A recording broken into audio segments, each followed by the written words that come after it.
Space whales? Nope, rather deal with devils. Chapter 8, Fan Fiction by Azazyel.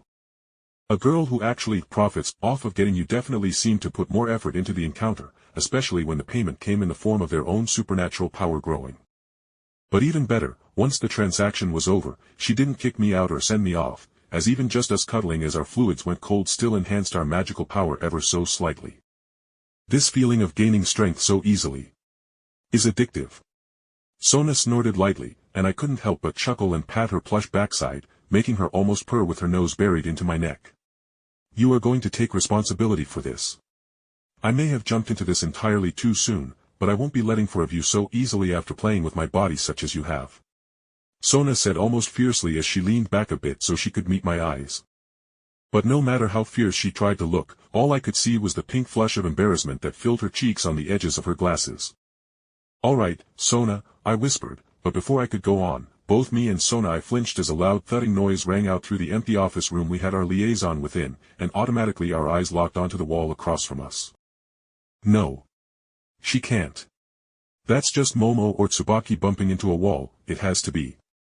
Sona whispered as her eyes went dead dull, and then, mechanically she got out of my lap and quickly pulled on her skirt without even bothering to put on her thong. She then strode over to the wall where we heard the thudding noise and for a moment she stared at a section of the wall that was covered up by a large fake plastic plant. Wordlessly, I walked over and, using my foot, I scooted the potted plant aside, and we both silently stared at what fucking looked to be a metal peephole that belonged to a door.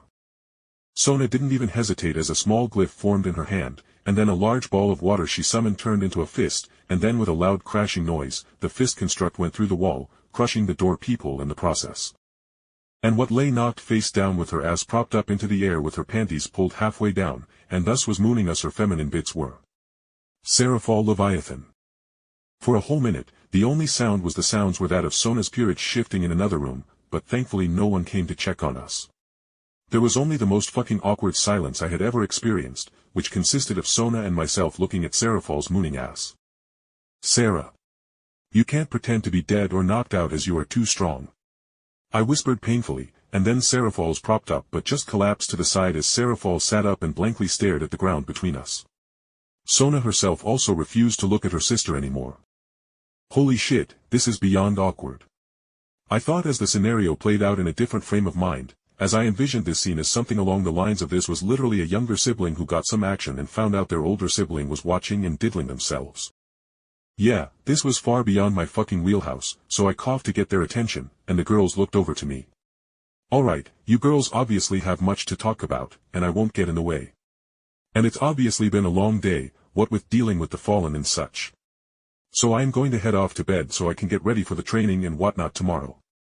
I said, excusing myself hurriedly, and before Sona could use me as a shield against her sister again, I slammed the door to the room shut.